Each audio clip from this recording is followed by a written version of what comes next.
నువ్వింక నా ప్రేమకి పరీక్షలు పెట్టడం మానే. ఇది ప్రేమే, వదులుకోలేని ప్రేమ.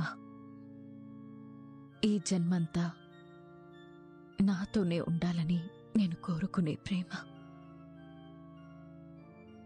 నువ్వు నా విషయంలో చేసే చిన్నపాటి నిర్లక్ష్యాన్ని కూడా తట్టుకోలేనంత సున్నితమైన ప్రేమ.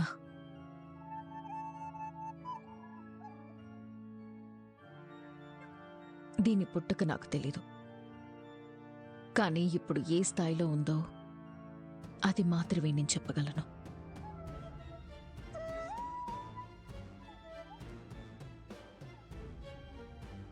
నువ్విక్కడ ప్రేమ కథలు చెప్తూ ఉంటే అక్కడ మీ వాళ్ళు నీకోసం ఎదురు చూస్తూ ఉంటారు.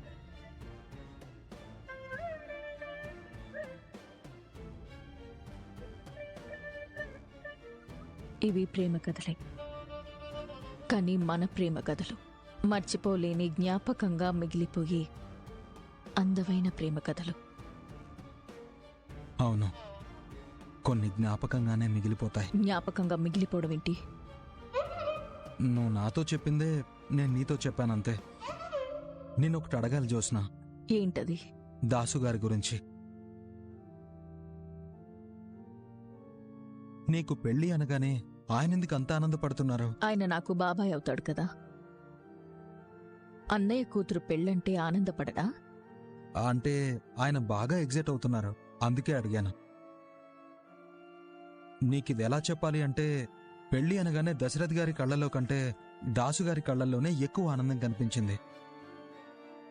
కొందరంతే సూరజ్, మనల్ని ఎంతగా అభిమానిస్తున్నారో చెప్పడానికి మాటలుండవు. కళ్ళు చూసి తెలుసుకోవాల్సిందే. నీకింకా ఏదైనా కావాలంటే ఆయన్ని అడుగు. ఉంటాను. Good night. పారు, నువ్వేనా? నేనేరా. ఆ నగలేంటి, ఆ హొయలేంటి, పని మనుషుల సంఘానికి ప్రెసిడెంట్లా ఉండే నువ్వు అందాల పోటీకి అతిథిలా తయారైండు పారు. నువ్వు మేకప్ కొంచెం తగ్గించాను గాని కాస్త పెంచుంటే నేను అందాల పోటీకి వెళ్ళుండేదానేమో అనుకునేవారు. తాత చూశాడనుకో, అందాల పోటీకి వెళ్ళటం కాదు, తట్టాబుట్టా సర్దుకుని బయటికి వెళ్తావు. చూసాళ్లేరా. చూసుకోడేమనలేదా? అనడు అనలేడు. తాత, పారుని చూసావా? చూసాలేరా. నియమాలు ఉల్లంఘించింది. మీ తాతే ఉల్లంఘించటానికి పర్మిషన్ ఇచ్చారు. ఏదో మాయ చేసావు. వరం అడిగితే ఇచ్చారా మీ తాత? ఏంటా వరం? మనవరాలు పెళ్లి కదండి. పెళ్లికొచ్చిన వాళ్ళు శివన్నారాయణ భార్య ఎక్కడా అని నన్నే అడిగితే బాగోదు కదా, అందుకే నాకు విముక్తి కలిగించండి అని వేడుకుంది. మీ తాత సరే అన్నారు. మొత్తానికి బాణం ఎక్కడికేయాలో అక్కడే వేసావు. ఊరుకోరా. ఏ నన్నిలా చూడటం నీకిష్టం లేనట్టుంది. నీ కళ్ళెప్పుడు నా మీదే ఉంటాయి. మనోడు కదండి, వెటకారం ఆడుతున్నా. ఆ వెటకారం ఏదో నీతో ఆడుకోమనమ్మా. ఏమండి, ఇంకా మీతో మాట్లాడే పనుంది, పదండి. పద పారిజాతం. తాత, నువ్వు మారిపోయావా? అరే, మమ్మల్ని ఇలా ఉంచరా నాయనా. ఏమండి, పదండి. కార్తీక్, నువ్వు ఇక్కడే ఉండు, పారిజాతం నాతో ఏదో మాట్లాడాలట. పద వెళ్దాం. ఓహోహో, చూసావు మావయ్య, మనిషిలో ఎంత మార్పు వచ్చిందో.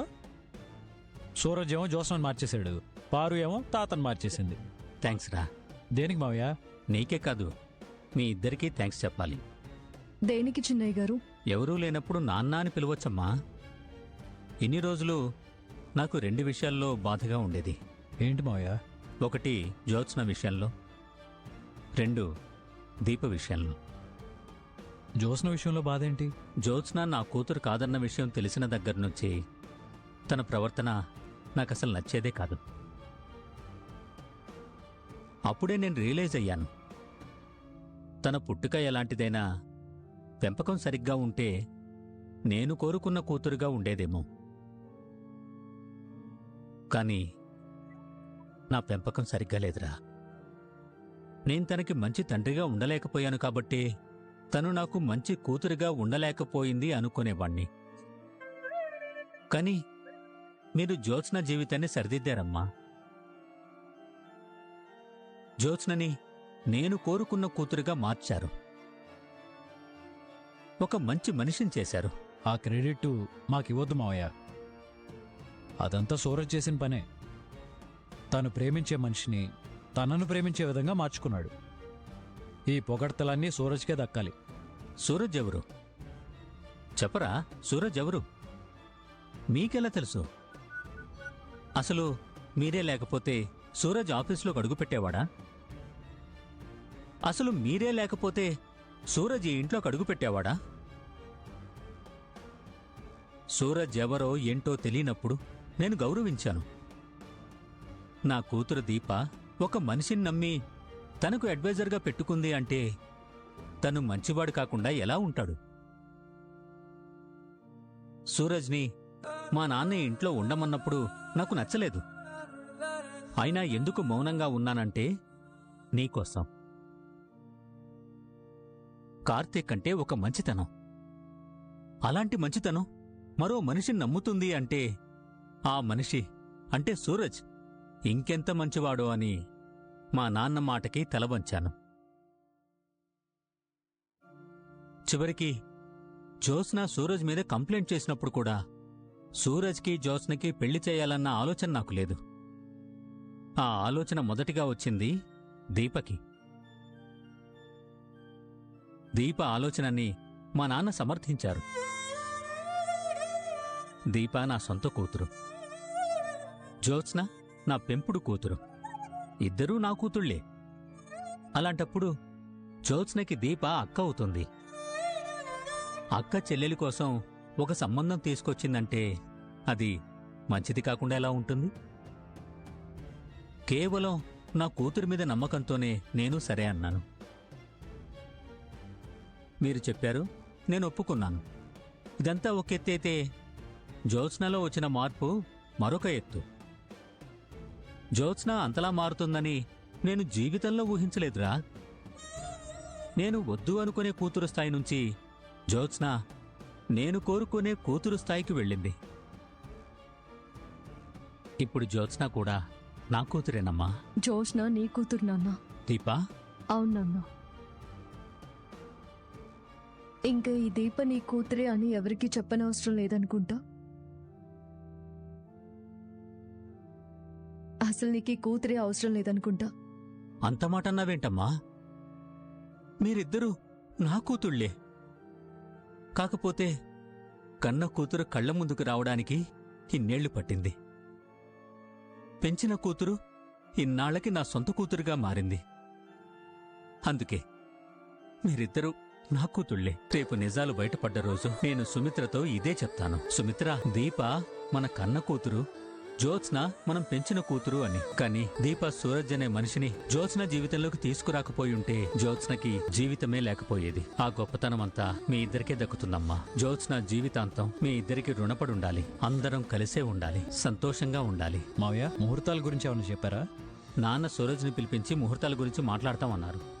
సూరజ్, నిన్ను పిలిపించడానికి కారణం పెళ్లి ముహూర్తాల గురించి. నా ఒక్కగానొక మనవరాలు పెళ్లి గ్రాండ్గా చేయాలనుకుంటున్నా. ముందు నిశ్చితార్థం ముహూర్తం పెట్టించి ఆ తర్వాత పెళ్లికి మంచి ముహూర్తం పెట్టిద్దాం అనుకుంటున్నా. ఏమంటావు? ఏమంటాడు? సరే అంటాడు. అడిగింది నిన్ను కాదు. సూరజ్ని మాట్లాడినే గ్రాని. నేనేమీ నీ కాబోయే భర్తకి అడ్డు చెప్పట్లేదే. పారిజాతం, అర్థమైందిలేండి. చెప్పు సూరజ్. నీకు జ్యోత్స్నకి గ్రాండ్గా ఎంగేజ్మెంట్ చేయాలనుకుంటున్నావు. ఏమంటావు?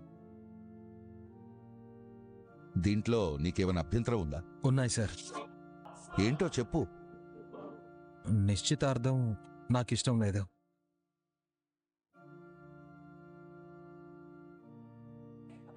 నిశ్చితార్థం ఇష్టం లేదా? అవును సార్.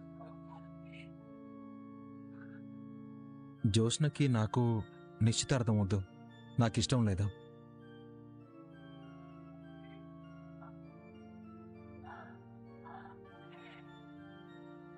ఏం మాట్లాడుతున్నావు బ్రదర్? ఏమైంది సూరజ్? ఏముంటుంది? వీడి సంగతి నాకు ముందే తెలుసు. మనసులో ఏదో పెట్టుకుని ఉంటాడు, మనకి మాత్రం చెప్పడు.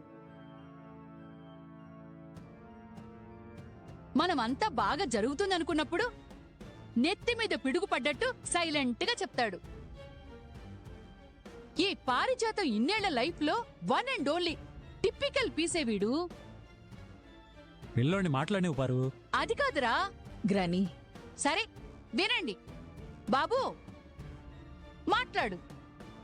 నువ్వింకా ఇవ్వబోయే ట్విస్ట్లకి రియాక్షన్ ఇవ్వడానికి ఇక్కడ చాలా మంది సిద్ధంగా ఉన్నారు. ఏంటి సూరజ్ ఇది? ఎంగేజ్మెంట్కి ముహూర్తం పెట్టిద్దాం అనుకుంటుంటే అసలు నువ్వు ఎంగేజ్మెంటే వద్దంటున్నావు. అసలు నువ్వు మాతో ఏం చెప్పాలనుకుంటున్నావు? చెప్పు సూరజ్. చెప్తాను వదినా. నాకైతే ఎంగేజ్మెంట్ ఇష్టం లేదు. డైరెక్ట్గా పెళ్లి ముహూర్తాలే పెట్టించండి.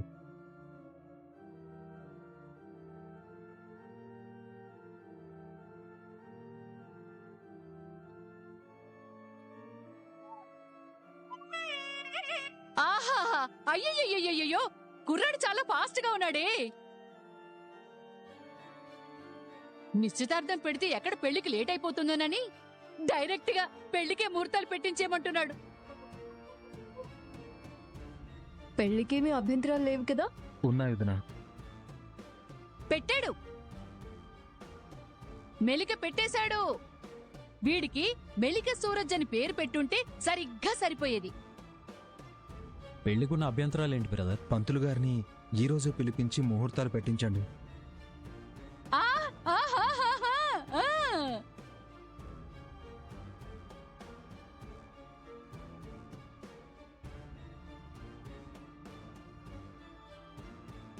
ఆ, పిలిపించడం వరకే మా బాధ్యత. ముహూర్తాలు పెట్టవలసింది మాత్రం పంతులు గారే. ఇదే నేను చెప్పాలనుకుంది. ఉంటాను సార్. కార్తీక్, పంతులు గారిని రమ్మన్రా. అలాగే తాత.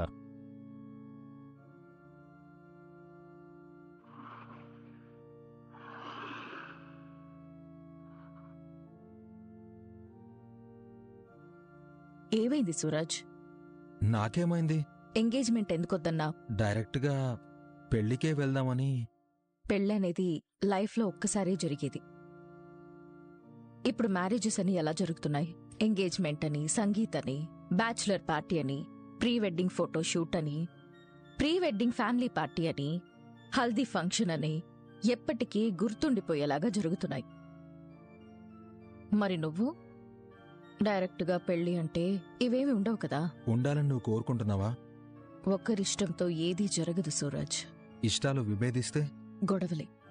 అది ఆగాలంటే ఇద్దరిది ఒక్క మాటే అయ్యుండాలి. నా మాట చెప్పాను, అందరూ ఓకే అన్నారు. అందరి ముందు నువ్వు కూడా ఓకే అన్నావు.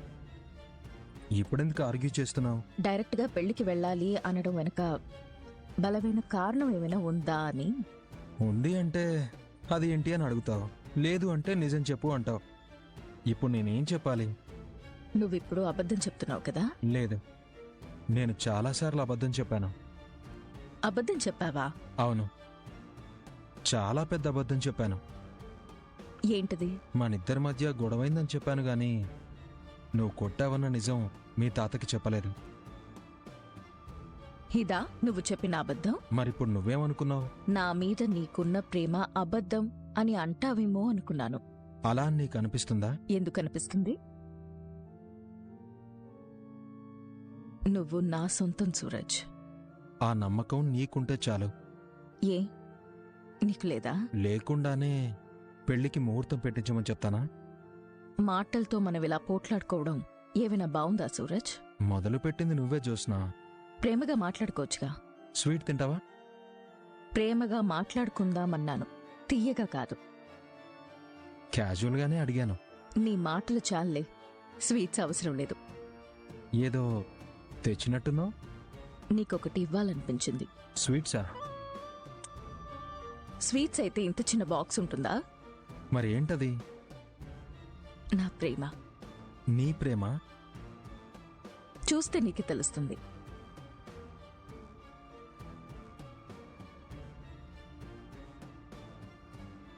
నీకోసం. ఏంటిది? కనబడ్డం లేదా? చైన్. ఇప్పుడెందుకు అని? ఇది వట్టి చైన్ కాదు, గోల్డ్ చైన్.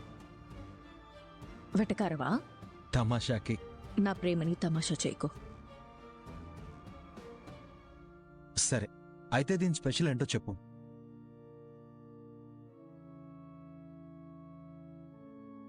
నువ్వే చూడు. ఏముంది? Chain, locket. ఆ లాకెట్ ఓపెన్ అవుతుంది బాబు. ఓహో, ఇది కూడా ఉందా?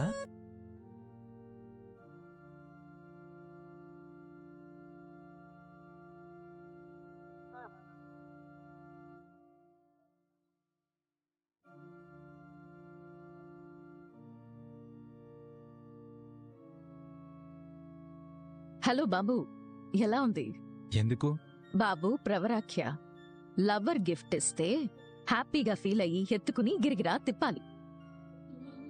మనకిలాంటివేవీ తెలియవనుకుంటాను. అంటే నేను ఇది వరకు ఎవరిని అలా ఎత్తుకోలేదు అంట. అది కాదు జోస్నా. సినిమాలు చూడట్లేదా? సోషల్ మీడియాలో రీల్స్ చూడట్లేదా? అప్డేట్ అవ్వవయ్యా. అయ్యాను. ఏమయ్యా? బాగుంది. వేసుకో. వేసుకోనా? బాబు, ఇది నీకోసం నేను స్పెషల్గా చేయించాను. అవును, నా ఫోటో నీకెక్కడిది? వెరీ ఇన్నోసెంట్ క్వశ్చన్ మహాశయ. నా ఫోటోలు నీ దగ్గర ఉన్నప్పుడు నీ ఫోటోలు నా దగ్గరుండవా? ఫోటో ఉంటే వాటిని లాకెట్లో ఎందుకు పెట్టడం? మనిద్దరికి ఒక జ్ఞాపకంగా ఉంటుందని చైన్ ఒకటే కాదు, రింగ్ కూడా తీసుకొచ్చాను. చూడు, దీని మీద ఏముందో చూడు.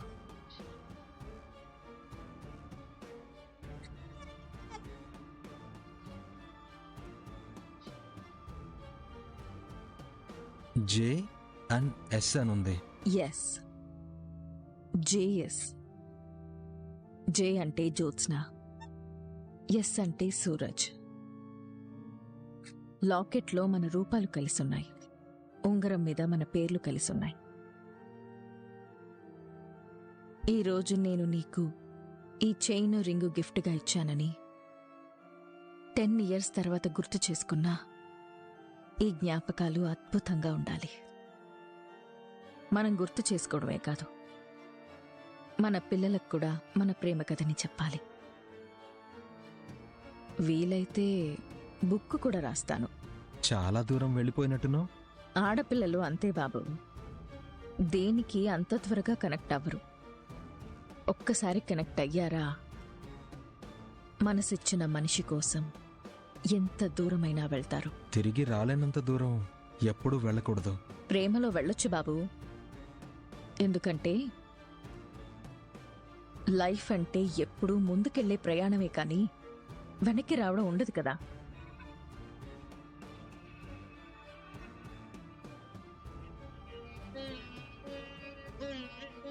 ఈ చైన్ నీ మెడలో నా చేత్తో నేనే వేస్తాను. వద్దు జోస్నా. ఎందుకు? ఇప్పుడెందుకు అని. వేసుకోవచ్చు. వద్దు జోస్నా. ఇది నా ప్రేమ కానుక అనుకో, ఎప్పటికీ జ్ఞాపకంగా ఉండిపోతుంది. వద్దు జోస్నా. విలువైందేది నా దగ్గర నిలవదు. నేను దాన్ని పోగొట్టుకుంటాను. ఎందుకు పోగొట్టుకుంటా? నా రాత అంతేనేమో. ఏంటి కొత్తగా వేదాంతం మాట్లాడుతున్నా? వేదాంతం కాదు, నిజం. అలాంటివేమి కుదరవు. దా కూర్చో. జోస్నా ప్లీజ్. వద్దు జోస్నా, నేను చెప్పేది విను. నేను విననయ్యా. చూడు ఎంత బావుందో. మనకి ఎంగేజ్మెంట్ వద్దు అన్నావు కదా, నేను ఈ ఉంగరం నీ వేలికి పెట్టాను అంటే మనకి ఎంగేజ్మెంట్ అయినట్టే.